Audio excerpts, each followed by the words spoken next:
பாக்ஸுக்குள்ளே phone கிளாம்பும் flexible ஸ்டாண்டும் இருக்கும். நம்ம தான் இதை ரெண்டையும் ஜாயின் பண்ணி அசெம்பிள் பண்ணணும். அசெம்பிள் பண்ணுறதுக்கு முதல் கிளாம்பில் இருக்கிற நெட்டை லூஸ் பண்ணிவிட்டு அப்புறம் அந்த நெட்டை வந்து ஸ்டாண்டில் மாட்டிட்டு அப்புறம் கிளாம்பையும் ஸ்டாண்டையும் ஜாயின் பண்ணி அதுக்கப்புறம் திரும்பியும் நெட்டை டைட் பண்ணிட்டோம்னா அது அசெம்பிளி கம்ப்ளீட் ஆகிடும். ஸ்டாண்டும் கிளாம்பும் நல்லா ஸ்ட்ராங்கான மெட்டீரியல் தான் பில்ட் பண்ணிக்கிறாங்க. டியூரபிளாக தான் இருக்கும். கிளாம்பை நம்ம 360 டிகிரியும் ரொட்டேட் பண்ணிக்கலாம். ஈஸியாகவே ரொட்டேட் பண்ண முடியுது. அடுத்து நம்ம ஸ்டாண்டை மவுண்ட் பண்ண ஆன்டி கிளாக் வைஸ் டைரெக்ஷனில் அதை ரொட்டேட் பண்ணால் அதோட பேஸ் பிளேட் வந்து லூஸ் ஆகும். தேவையான அளவுக்கு நம்ம ரொட்டேட் பண்ணிவிட்டு நம்ம ஃபிக்ஸ் பண்ணுற இடத்துல அதை ஜாயின் பண்ணிவிட்டு திரும்பி கிளாக் வைஸில் ரொட்டேட் பண்ணோம்னா அது ஈஸியாக ஃபிக்ஸ் ஆகிரும்.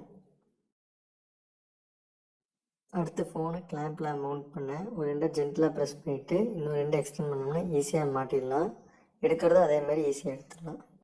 ஃபோன் ஸ்டாண்டில் நல்லாவே க்ரிப்பாகவே ஃபிக்ஸ் ஆகிருக்குது. கீழெல்லாம் கலந்து விழுகிற பயம் தேவையில்லை. ஸ்டாண்டும் நல்லா ஸ்ட்ராங்காக இருக்கிறதுனால ஃபோன் நல்லா பிடிச்சி நிற்குது. நம்ம வேணுங்கிற டைரெக்ஷனில் திருப்பிக்கலாம். இந்த ஸ்டாண்ட் டேப்லெட்டோட வெயிட்டையுமே நல்லாவே தாங்குது. பெண்டெலாம் ஆகாமல் அது ஸ்ட்ராங்காகவே பிடிச்சி நிற்குது. இவ்வளோ நல்லா இருந்தாலும் இந்த ஸ்டாண்டில் சில கான்ஸ் இருக்க தான் செய்யுது.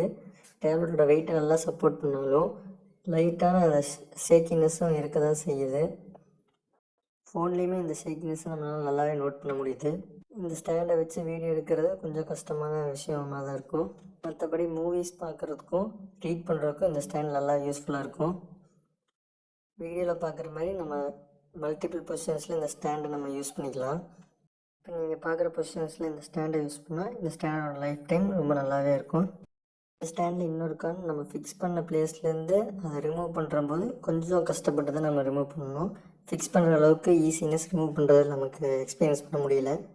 இந்த கான்ஸில் உங்களுக்கு பெரிய விஷயம் இல்லைன்னா இந்த ஸ்டாண்ட் நீங்கள் வாங்கி யூஸ் பண்ணலாம்.